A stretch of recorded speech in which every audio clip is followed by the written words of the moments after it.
What's up, primates? I hope everybody today is doing good. My name's Shane the Skeptic. I'm coming to you live from Portland, Oregon, because even though I'm on vacation, I figured why not keep doing what I do. I'm only on a vacation from my real job, not from whatever kind of work this is. Today, I have a very special guest with me today. My friend Bryce, aka Brycearonee. Any of you who follow me who watch the Atheist Network group will recognize him from there. Bryce, how's it going today, man? It's going pretty good. I don't know how special of a guest I am. If by special you mean slow, well then I resemble that. Sure. You're in the Atheist Network group. Anybody that's part of that group is a special guest on this show from here forward. So fair enough. And you introduced us as Shane and Bryce, also known as Plato and Aristotle. Plato and Aristotle, in fact. I'm not sure which one is which, but we'll leave that to the viewers. And if you're undecided, wait till the end of the stream to decide. Don't try to figure that out just yet. The only thing we can say with certainty is that neither one of us are Socrates, because he was just a myth, right? Definitely. No, the only thing I can say with certainty is that I exist. Everything else, fuck it. There you go. Okay, so today we're going to be having a discussion about knowledge and the JTB analysis, that being the justified true belief analysis. Part of this discussion was prompted, Bryce, you made a post on Facebook, and if I could figure out how to do tech stuff, I probably can. You could show the post up here. Yeah. Nope. I had the picture open, and I'm going to take a minute to try to get it. And if I can't get it, then okay. Nope. Here it is. So sharing. Okay. There's a, I don't know if it was this exact picture that you shared, whether it was or wasn't. It's the same kind of diagram. Same concept. Yeah. Right. You have the, and this, I think, very well explains this picture in itself, what people think knowledge is if they hold to the JTB analysis. If it is in fact within all three of these circles, then it is a case of knowledge. So I want to talk about my assessment on the JTB analysis and figure out exactly where we line up, where we disagree. Sure. So do you hold at least largely, mostly to the picture that I just showed as being what knowledge is? Generally speaking, yes. I mean, okay. I will say that I recognize that there are other usages of knowledge, but I think that this is the one that most people seem to be talking about when they discuss knowledge. And so this is the way that I use knowledge in most conversations. Okay. So I would definitely not disagree with what you said. I'm just a little critical of, I guess, the way it's being used. So I'm going to bring something up that might seem a little irrelevant at first, but I'm going to kind of tie this into what we're talking about. Do you know what necessary conditions and sufficient conditions are? I've heard of both of the terms, and I've seen your video demonstration or video explanation of them. It's been a while though, so you'll have to refresh my memory, and probably want to refresh the memory of the audience as well. Okay. Yeah, no, I figured it'd be good to let everybody know. So what necessary conditions and sufficient conditions are pretty much like this. So if I say that A is a necessary condition of B, what that means is that in order for B to be true, A has to be true. A is a requirement for B. Is basically A is a necessary condition for B, basically means A is a requirement for the possibility of B. But a sufficient condition would be if A then B. So if A is true, then it must be the case that B is true. So the difference between these, of course, a necessary condition, if A, then B, that doesn't mean, or sorry, a necessary condition does not mean if A is true, therefore B is true. It just means one of the requirements in order for B to be true is A to be true. So I give the example of fire, right? Oxygen is a necessary condition for fire. If you have fire, you have to have oxygen. So oxygen is one of the requirements for you to have fire. But that doesn't mean that because there's oxygen in a setting, that therefore there is fire in that setting. Right. So that's how that works. And the way that I put it sometimes when I look for sufficient conditions is sometimes what you have is situations in which there are multiple different necessary conditions which are jointly sufficient, meaning that if each of the conditions is met, then they do entail something. So in my position. So in that example, the fire example, it would be oxygen plus fuel plus heat. And you would have to have all three of them for it to be sufficient for fire. Right. They would be jointly sufficient. So if you do have all of them, then they will actually make it the case. Correct.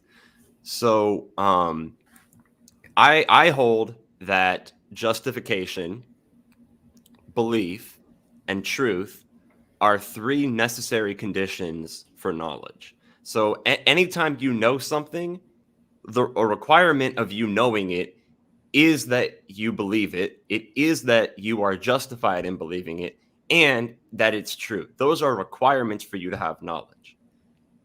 Where we may or may not disagree is this.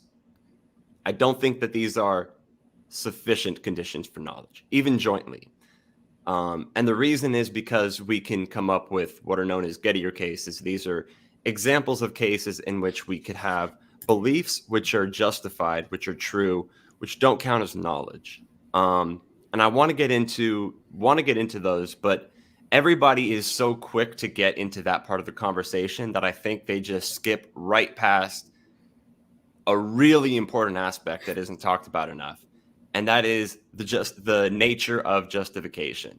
What does it mean to be justified in a belief? Because so many people, they just go on talking about, is this belief justified? Is this belief not justified?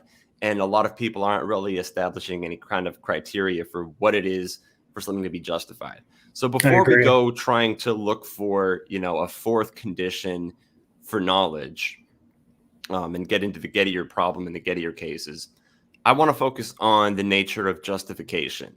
And because of the fact that I've been the one doing most of the talking, I want to give you an opportunity to talk as well. And I want to ask you, according to you, what does it mean to be justified in a belief? I mean, the simplest way that I could put it, and this is very simple and very basic, justification means having a good reason.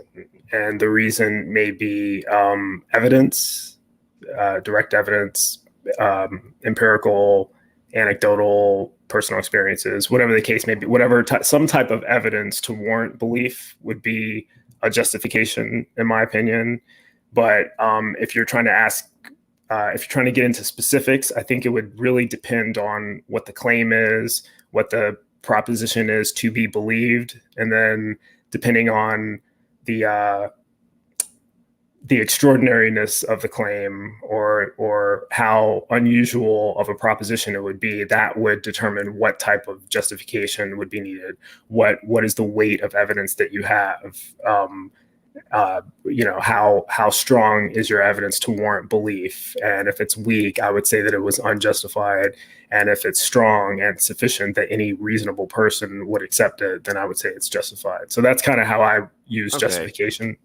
Right. I largely agree with you. I think one of the differences, and I guess I could ask a question here, is do you think that somebody has to have evidence in order to be justified in their belief? Because it sounded like you later said it would depend on the plausibility of a claim, right? Like you could be justified in a belief without having evidence of that belief, right? Yes. Okay. So, for example, the example I like to use is extraterrestrial life, the belief that life exists somewhere else in the universe. depending on how you're using the word evidence, and I think most people would use it in such a way to suggest that we do not have evidence of extraterrestrial life.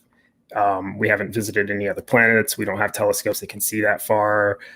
We don't have evidence of alien life visiting Earth. We have claims, but nothing confirmed empirically. So I would say that from that perspective, we do not have evidence that there is extraterrestrial life. However, the belief that there is extraterrestrial life may be justified through other means, through reasonable argumentation based on our knowledge of physics, the way that the universe works, the fact that we have life here on Earth and the conditions by which life has developed.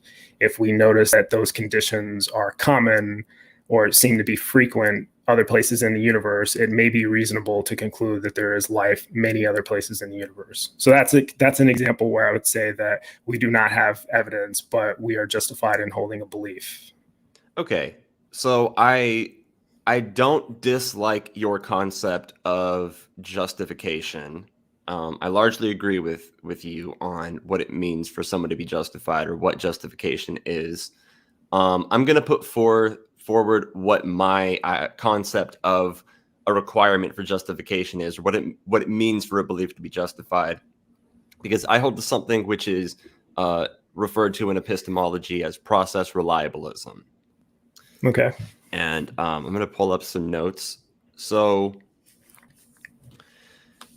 process reliabilism is, in short, it is the position that in order for a belief to be justified, it has to have been arrived at through a justification conferring process. And that obviously raises the question of, what is a justification conferring process? Process in this sense is, a methodology or cause of initiation of a belief, right?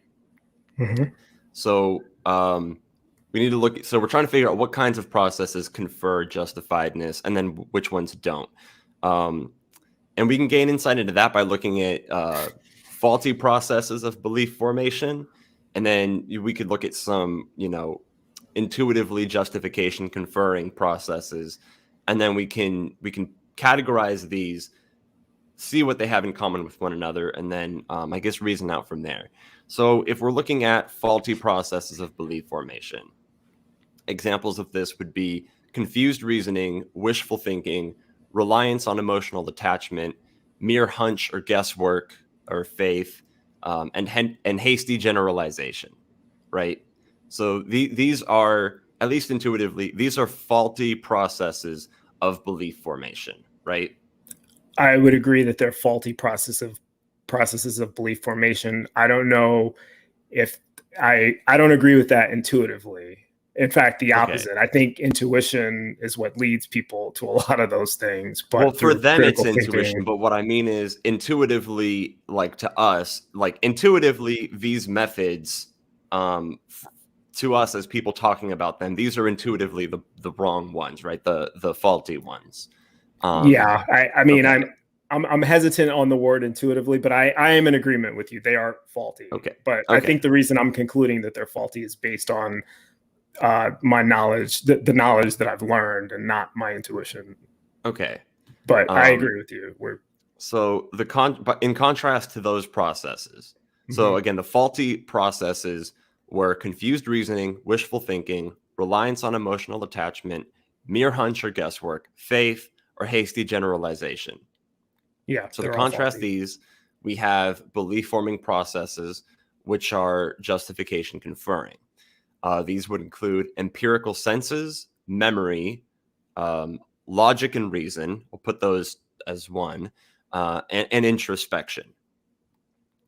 So we should look at each of these, sets of processes, the faulty ones and the justification conferring ones. And I think what we should do is we should see what is it that these have in common, right, with each other.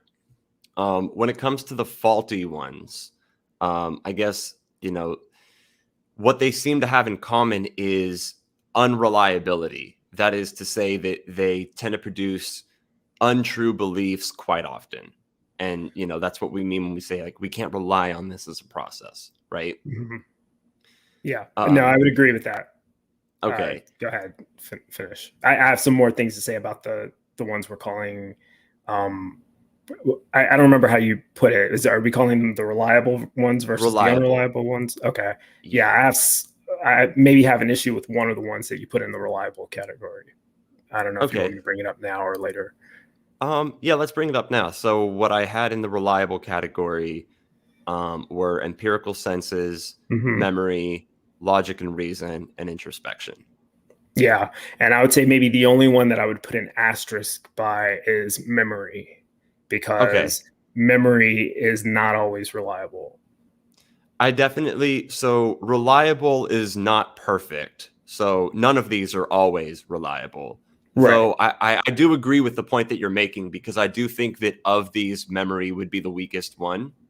I would still put it as reliable, but I would probably put memory as being less reliable than, for example, empirical senses.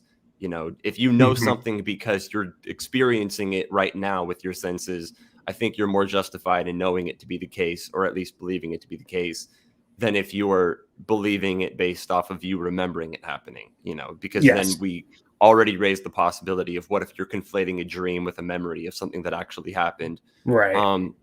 So certainly, none of them are always perfect, but I would say reliable. And we may, different epistemologists may have varying thresholds of, what reliability is, and that's fine. Yeah. And I will also throw the caveat out there that, generally speaking, although I find memory to be unreliable, or at least not as reliable as some of the others that we're putting in the reliable category, I would still recognize it as being more reliable than the other methods you mentioned, such as faith or wishful thinking or anything. That's not reliable at all. Right. Yeah. Memory is, if you're trying to arrive at a belief and you have to go off of either what you remember or you have to go off of wishful thinking, surely you're going to pick, what you remember. Correct. We're largely in agreement there. Okay, so the faulty ones, we want to see what is it that they have, or we already brought this up, like what is it that they have in common? And that is that they're unreliable. And by unreliable, I mean they produce false beliefs pretty often. That's why we don't rely on them. Now, the justification conferring ones, I think what they have in common is reliability. That is to say that they have a tendency to produce true beliefs. Yes, I would agree. Okay, so that's what needs emphasis, is that they have a tendency to do so. That doesn't mean that they always do so. So empirical senses, we often say that to see is to know, or something like that, right? Seeing is believing. Seeing is believing. Expression. There we go. So I think that your empirical senses, again, they don't have to be perfect, but they are a reliable way for you to arrive at information or beliefs, knowledge in the world, right? Yes. And then, of course, we talk about logic and reason, memory. So if to be reliable means that they have a tendency to produce true beliefs, this is really just saying that they produce true beliefs a significant proportion of the time. Some people might disagree on whether or not it has to be significant. I personally would hold to it being significant for it to be reliable. So a justification conferring process is a process that has a tendency to produce true beliefs more often than false ones, and significantly more. Yeah. I mean, even with the variance in the word significant, I would agree with that. I think most people, even using intuition, most people intuitively would arrive at that conclusion as well, which is a little bit ironic, right? Because this includes the people who often use the unreliable methods. Even most of them, I would say, would intuitively understand that the reliable methods produce positive results more often. Right. They would probably, what they would do is they would agree that those were the methods they were using. They would probably agree with you on which ones were more reliable, but then disagree on which ones they were using. That's what I think would most likely happen. Depends on the claim. Yeah. And it depends on the claim. And whether they're appealing to religion, because in certain religions, faith is a virtue, right? And so they have no problem appealing to faith as their method for knowing. Yep. But Um, I digress. no. So what we have is the acknowledgement that what it means for someone to be justified in their belief is that their belief was arrived at through a reliable process. But reliable doesn't mean to be perfect. So this, of course, means that a person, if it's not perfect but reliable, that a person could in fact use a justification conferring process to arrive at a belief that is actually not true, right? Yes. So this brings us to the Gettier cases, the Gettier problem. And before you even get to um, that, I will say science does that all the time. yeah, Scientists do that all the time. Many scientists have arrived at incorrect conclusions using, empiricism as their methodology, and it was discovered to be an incorrect conclusion because future discoveries and future advances in science revealed more information that they had to factor into their equation. So, yep.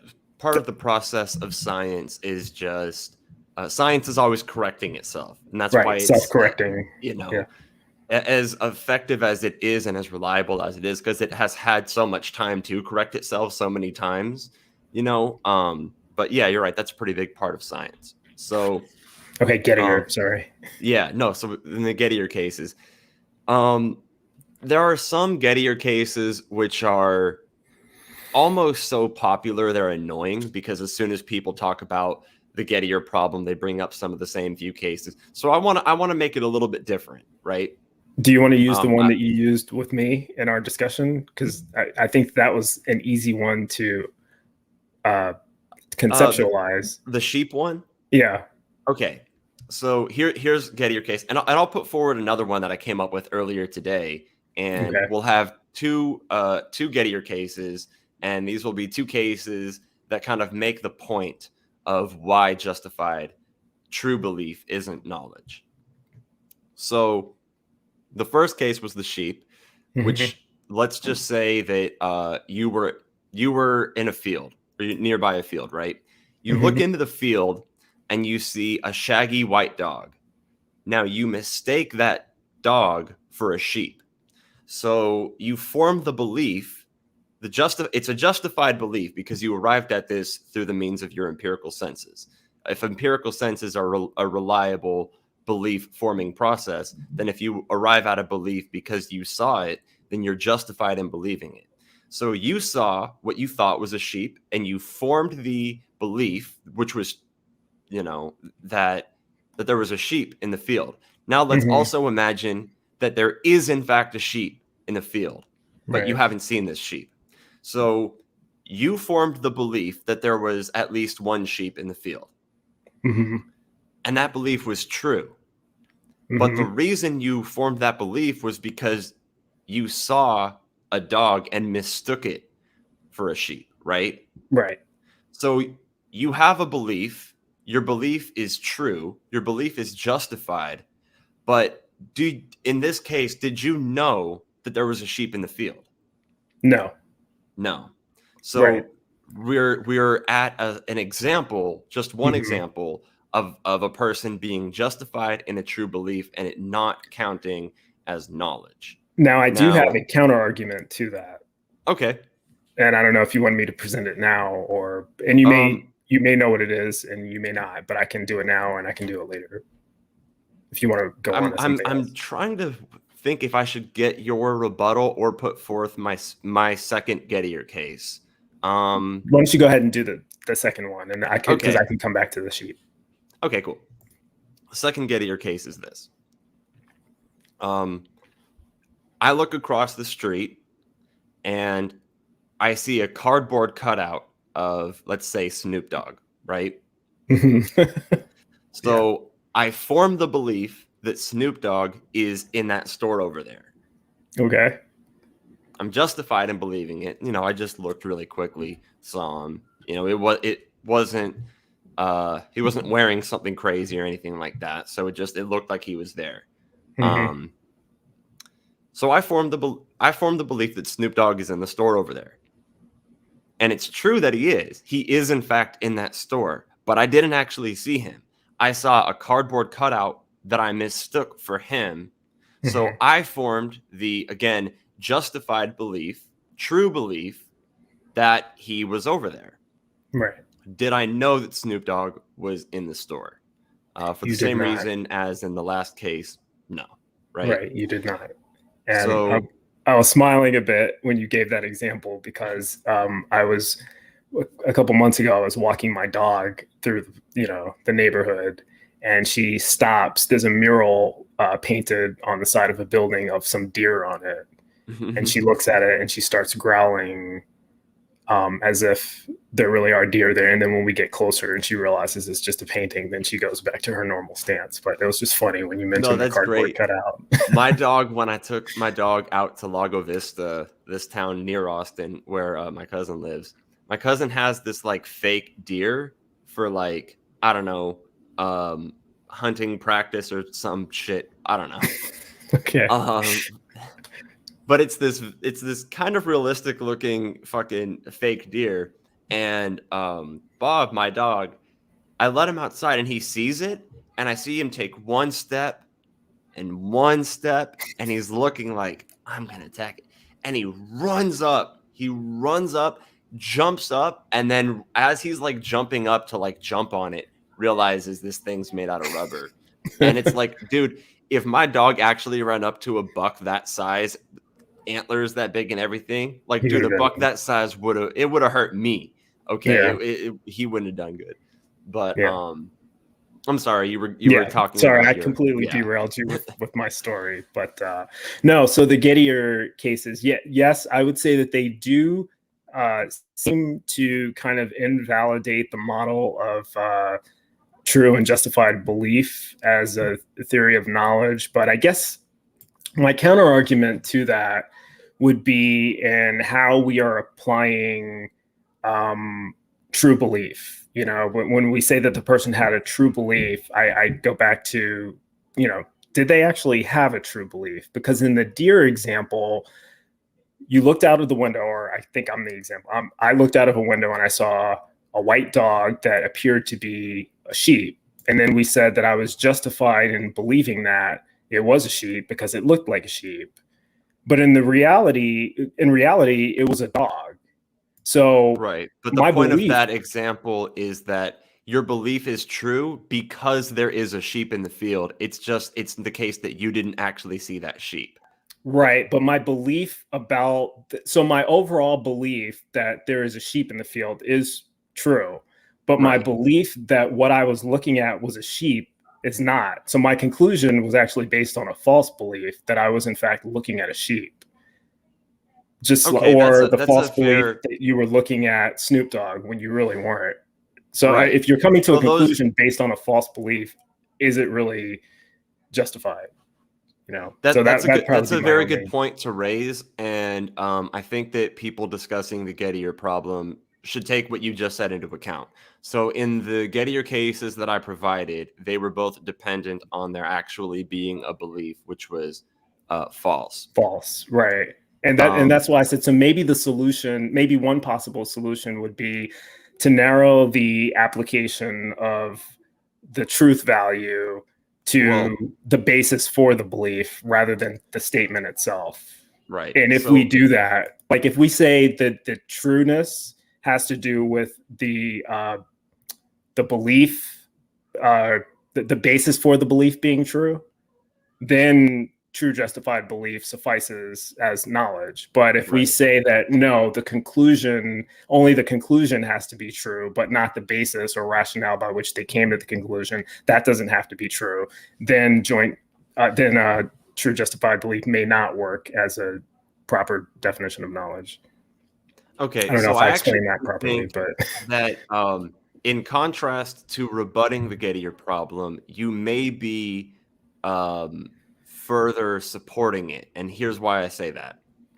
Because the point of the Gettier problem is you could have a justified true belief, but the epistemic basis for your justification could have taken you to a false belief. It was just by chance that it didn't, right? Now, surely believing something and getting it right by chance is not the same thing as knowing something. There's a difference between knowing it and getting it right by chance. Yeah, Now, I agree. what we're realizing through the Gettier problem is that if to be justified just means that the belief was arrived at through a reliable process, and being reliable doesn't mean perfect, then it follows from that that you could arrive at a belief through through a reliable process, and sometimes that belief can still be false. So the reality is you're not always going to differentiate which of you won't be able to know your justified true beliefs from your justified beliefs, which are actually not true. And that's what the Gettier problem points out, is that there are cases in which you're justified in your belief, and even though you're justified in it, and it's true, it's still not a case of knowledge. And the reason it's not a case of knowledge is because the epistemic basis for the justification is such that you It's could false. have got it wrong. You could have got a false one. Well, And and in the examples you gave, you actually did, they were false. the beliefs weren't false, but there was a false belief in the equation, you could say, because you mistook Mhm. something.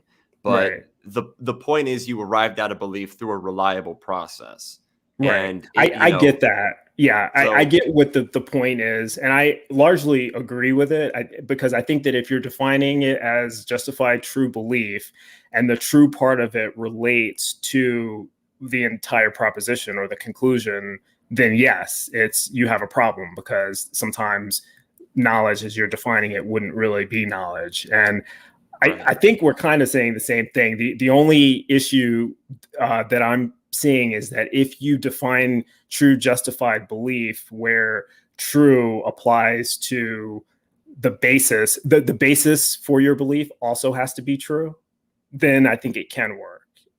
Like in the case of the but you sheep. can't have knowledge of every aspect of the basis of everything relating to the truth of your belief.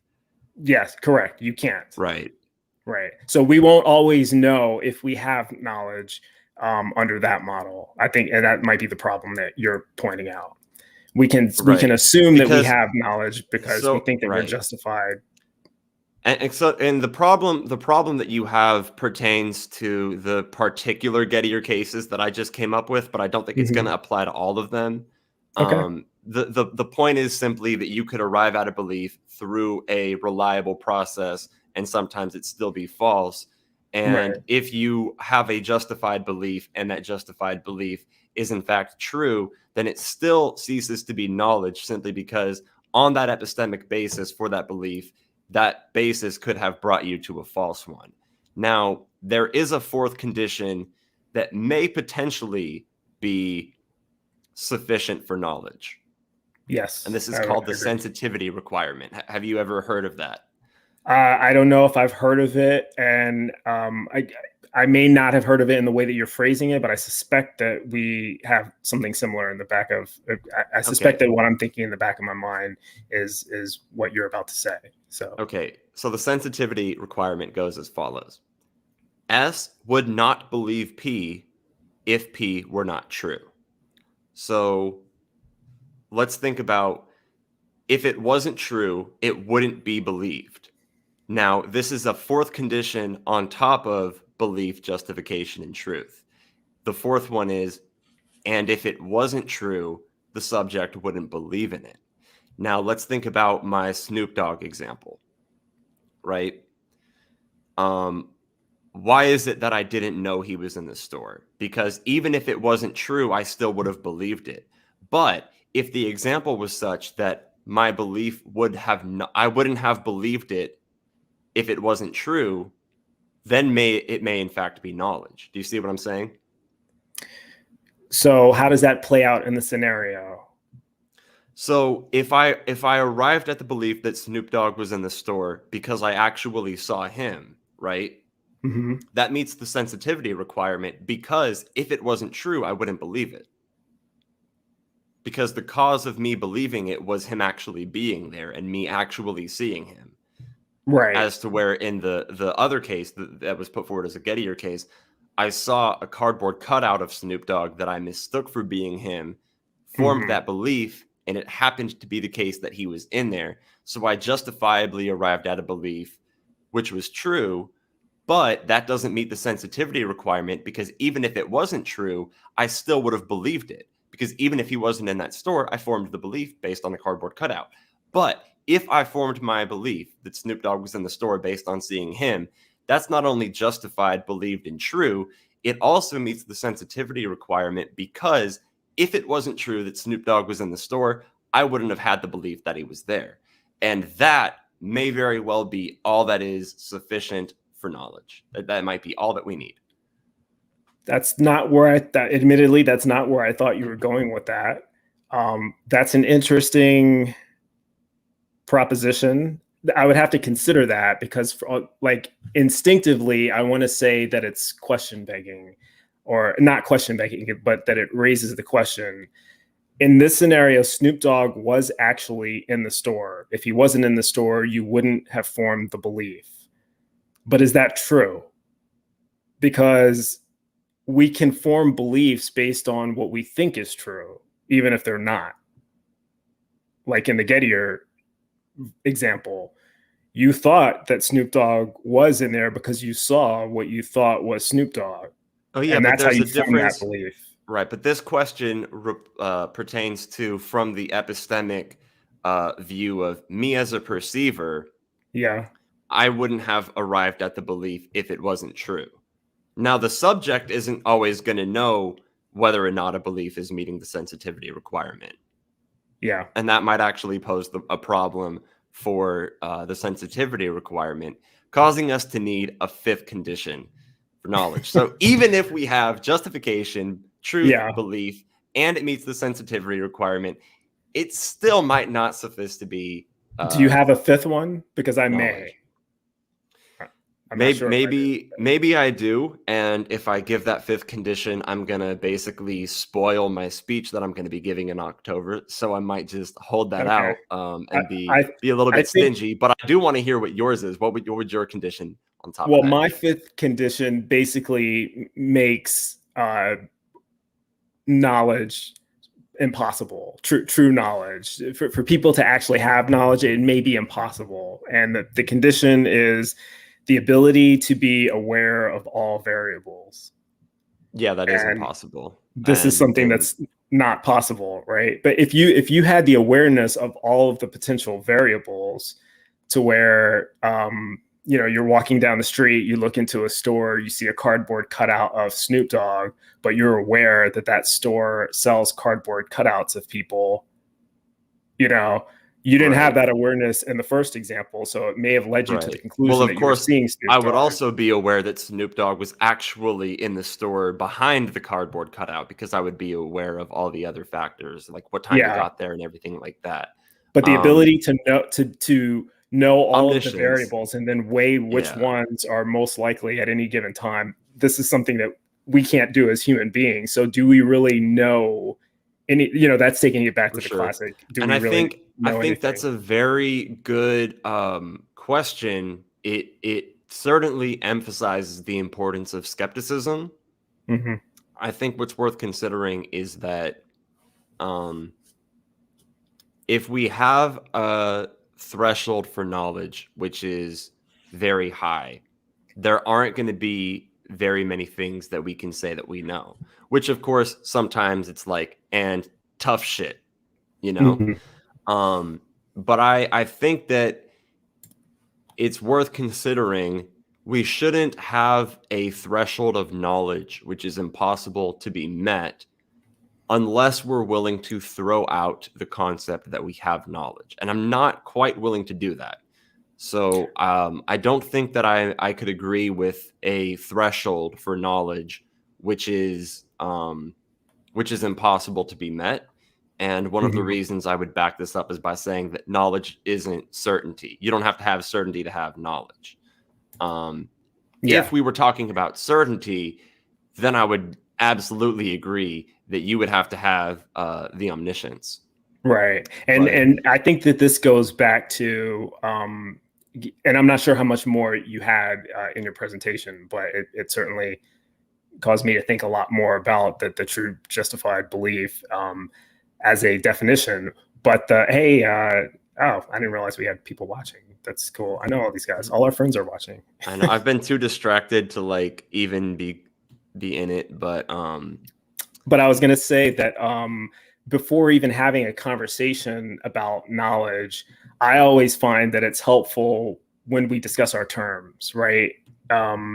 Especially when we're discussing a concept that is debatable and or debated.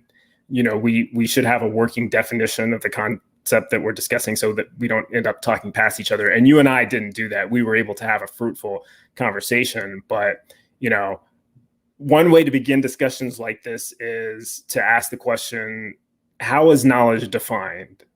Yeah. To see whether or not we can agree upon a usable definition to have a discussion, but right? That question is pretty much the basis of epistemology, my friend. I mean, what is knowledge? Like we want to define it, right? But I think that defining knowledge is something that I hope is one day achieved, you know? Well, that's I mean, why different people could define knowledge and have their own definitions of it. But I would say Yeah, the and importance that's is to remember that knowledge varies in categories. So you would have to have a definition which embodied all categories of knowledge. I would say that since most people do approach the conversation by asking that kind of question, I mean, that is a classic philosophical question, right? What is knowledge? How do we know things? But Yeah. for me, I find that it's more practical to ask the question of my interlocutor, what do you mean when you say knowledge? Right? Because going back to what I said, I don't think that any of these words have any intrinsic meaning. They have variable usages, like you just pointed out, right? And someone who's using a word in a specific way, usually they already have some working understanding of what they are talking about, even if their usage is not consistent with how other people use it, right? So if I disagree with your usage of knowledge, I can tell you why I think that that's not the best usage for the term, but I can still discuss the concept with you if you present it from within that framework to see if your conclusions are cogent or rational or not, right? But I generally prefer to ask people, what do you mean when you're using a word? Like, describe how you're using knowledge, because then we can have because there's a lot of different, like you just said, there's a lot of different definitions of knowledge. And when I ask people that, they give me all sorts of usages that I wouldn't necessarily use myself, but then I could still have a conversation with them about it. Yeah. Well, what I said was there are different categories of knowledge. And if I were to define knowledge, I would try to do so in such a way that it embodied all the different categories of knowledge, because you have, there's a difference between, for example, propositional knowledge, you know, knowledge that P, or ability knowledge, you know, the knowledge of how to do something. Skills. You know, I know how to walk, but I don't thereby know a set of propositions, each of which are all relevant to how I walk. There are a great number of things related to how it is that I'm walking that I don't know, where I couldn't tell you or explain to you. But nonetheless, I could get up and do it and show you that I could do it. So, and you know what walking is, you can describe it. Right. So for me, if I were to have a definition for the word knowledge, it would have to embody knowledge by acquaintance. It would have to embody propositional knowledge, ability knowledge, descriptive knowledge. And if I could have one definition that embodied all of those, I'd go with it. So far, I don't, though. So knowledge is one of those words. There are some words that don't have particular broad definitions. And, you know, I brought this up in my my recent video about presuppositionalism when I talked about the words good and bad. Like, good and bad are words that don't have particular broad definitions. But in a sense, that's actually kind of helpful, because rather than expecting to find some criteria and see if something meets it, we could say, like, okay, well, this comports with my understanding of what I mean when I say good. You know, if you and I are on fire and you're saying that this feeling that we're experiencing is good, then whatever you mean by good is definitely something different from what I mean when I say good.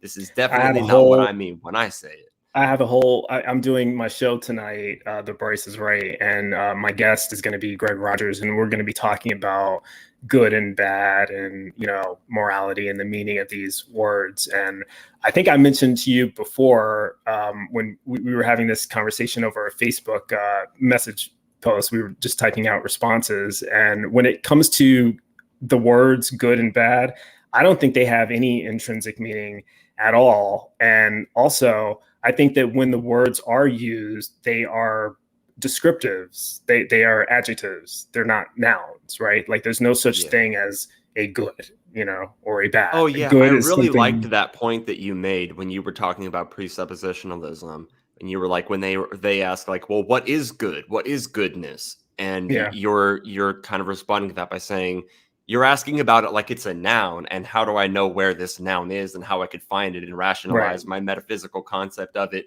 When in reality, it's just like, No, it's a term used to describe something else, either yeah, an action it's or a an event or a adjectives. behavior or something. So it's an adjective, and it's relative to whatever the goal is, right? So is fire good or is it bad?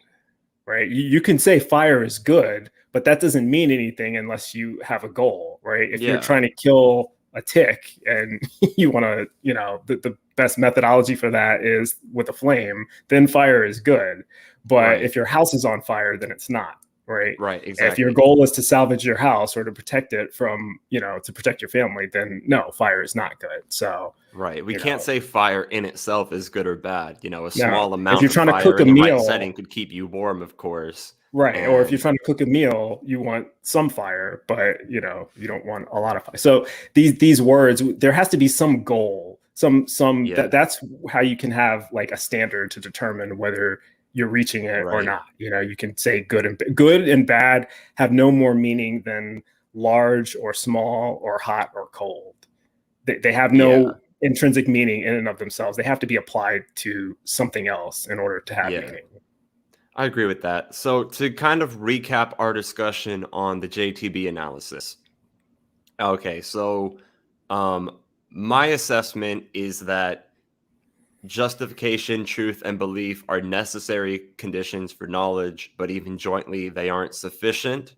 It seems Mhm. like your position was that in some cases those are sufficient for knowledge, but not always. Is that what your position was, or do you not accept the JTB analysis for knowledge? It sounded like you were saying the same thing in a different way, actually. So, Okay, my position is that if the word truth applies to the proposition to be believed, then you are correct, and that um, justification, truth, and belief are necessary necessary but but not not sufficient. sufficient. Okay, However, if the word truth applies to every aspect of what formulated the belief, which of course we don't necessarily have, we don't have knowledge of, but if the word truth were to apply to that, then true and justified beliefs would equal knowledge. So it depends on at what level we are assigning the truth value to. Is it to the overall proposition, or is it to each method in getting to the conclusion? okay. Well, I like the way that we ended it there. If I Yeah. responded to everything you just said, I think I would open up an entirely new discussion. Not in the sense of debate, because we would agree a lot. And that's one of the things that's interesting about this discussion is this was far from a debate. I mean, we saw Yeah. where we disagreed and we worked it out, but I wouldn't consider this a debate. There wasn't really enough disagreement for it to be one, but it No, was a probably conversation the that biggest involved. disagreement, Shane, is in I'm willing to allow a little bit more variance to how people use the term knowledge. And for Right. me, the important part is figuring out how they are using it. And then, I think so. I think our difference is there's a certain threshold for knowledge, mhm, and it seems to be the case, at least as of now, that my threshold of knowledge is simply a bit higher than yours is. You're right. you're a little bit more willing to allow people to use the term or to use the term yourself.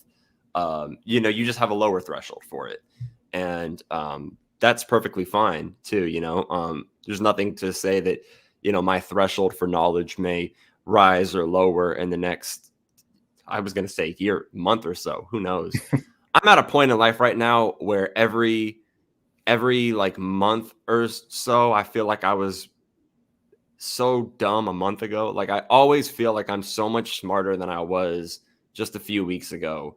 And then I kind of inductively reason out I might not be that smart right now. But no, That's I'm just great. That's great. I wish that was every day of my life, because that would give me the drive to seek as much knowledge, no pun intended, right. as possible. Yeah, it does. And I It do does have the also drive to seek leave you knowledge, but though in a not every spot where day. you're like, okay, I don't know if I could know if I was smart. Like, let's grant for the sake of the premise that it is true that I'm smart. Could I ever come to know that? I actually don't know if I have an answer to that one way or the other. But that's that. I don't know. That's its own side discussion. But Bryce, you said you were doing a show tonight. I am. What show do you do? Why don't you go ahead and plug yourself? Where could everybody here find you? Well, not to be self-promoting and tooting my own horn, but I do a show called The Bryce is Right, because I am. No, I'm not always right. I'm just right most of the time. Tang, the Atheist Network Group, our masters. Every night not every night, every week, Tuesdays, 9 p.m. Eastern Standard Time. I'm doing an episode tonight with a friend of mine who is a Christian, a Bible-believing Christian by the name of Greg Rogers. I've had him on the show before, so he'll be my first repeat guest, and we're going to talk a little morality tonight, and Cool. what does good mean, and can we know that God is good, and can Christians in particular know that God is good, and if they can, how can they tell? So Nice. Well, I probably won't catch the live, but I undoubtedly will watch YouTube is that forever. discussion. Yeah, after the fact. Well, I don't know. It's weird. Some people have a thing where they're like, "Oh man, I wish I caught the live," and they say it as though they can't just go watch it. And part of me is like, "It's YouTube. You can go watch it whenever." I But think some maybe the people, appeal of watching it live is the interaction that you get in the live the live comments, as chat and we're getting everything. now. You're Yeah, ignoring all of them, but Titan I Uranus has had so much to say. And so is Black Atheist Rant. yeah. No, I checked that out. I didn't have time to bring it all up, but No, you're no, good. big shout outs to Black Atheist Rants, by the way. Good channel. Everybody go check him out. Black Atheist Rants, sometimes I think a lot of the reason I like his channel is he says things that I refrain from saying. Like, I guess with respect to like frustration toward Mm-hmm. theism, frustration toward people, like Right. there's some shit that it's like I'm not gonna say it, but I'm definitely thinking it. And then I don't know, Bar just comes out and he doesn't give a fuck. He'll just go for it. So Atheists, we're all different types, and we have all different backgrounds, and a lot yeah, of us are at different stages of deconversion if we did deconvert. And yeah, so, but I think all of the different kinds of voices are needed, because sometimes people can, a theist may garner a new perspective by listening to me and the way that I present, my reasons for not believing, but that may not be sufficient for all yeah, theists, but another theist coming from a background and a perspective closer to Black Atheist Rants might need to hear it from him, and might need to hear yeah. it with that level of passion in Well, order for them to think about something like, right. was I really just believe, so I think all of these different types of voices and different styles in the atheist community are necessary for different people. Yeah, I would agree with that largely. I could be a pedantic prick and say, not all, but no, I definitely get what you mean. Like all of Yeah. the different moods, I guess, because you're gonna have Hmm. some people who are a lot more focused on, how do I conduct myself? I want to be professional, Right. this and that and the other. Then you have other people who are like, okay, I want to do everything that I can to not offend the other person and just ask questions, and I don't want to trigger, any backfire effect. And then you have some people who might be less reluctant to tell somebody, hey, what you just said was pretty fucking stupid. Did you really just think about that? Did you hear yourself say it out loud? Say what you just said out loud. and then Where hear would you yourself classify say it. yourself, Shane? Where do you fall on that spectrum? Depends what day of the week it is. Okay. I think it's really who I'm interacting with. It varies for me because I could certainly conduct myself professionally and make an effort to sort of walk on eggshells and not, offend somebody. But it's going to vary on, what's my goal in this conversation? Who are they? How do they conduct themselves? What do they believe? Because if I debate a Nazi and I get condescending, I'm not going to lose any sleep over it, right? But if I'm condescending to someone who is a rather polite Christian who was actually just making an effort to understand where it was that I was coming from, and I was just being condescending in return and, laughing at them and being an asshole, that wouldn't sit right with me. So, Yeah. I largely agree. I think a lot of it depends on your goal too. If your goal is to actually convince the person, because I've debated people who have been racists before. I've debated racist people, sexist people, homophobic people, people who have all sorts of beliefs and worldviews that are really 180 out from mine, and they were very cordial and respectful towards me, even though I know that they, hated the idea of me, but they weren't putting on that presentation. And so I can actually engage with a person like that in if they're going to have a civil discussion, because I want to get to the content of why you hate me and whether or not you're rationally justified and whether this is reasonable, Right. But even in that context, it's like you said, if they're willing to have a kind of civil discourse with you about it and actually like talk to you about it, like even if they have a particularly like literally hateful ideology, you might be able to stomach that for the sake of the conversation if the conversation is civil. But if the conversation isn't civil, then that's going to be different. I see Atheist Sanctuary is here as well. What's up? Am I in Oregon yet? I am. I'm live streaming from Portland at the moment. And I got to say, I'm loving Portland. I've been here for less than 24 hours.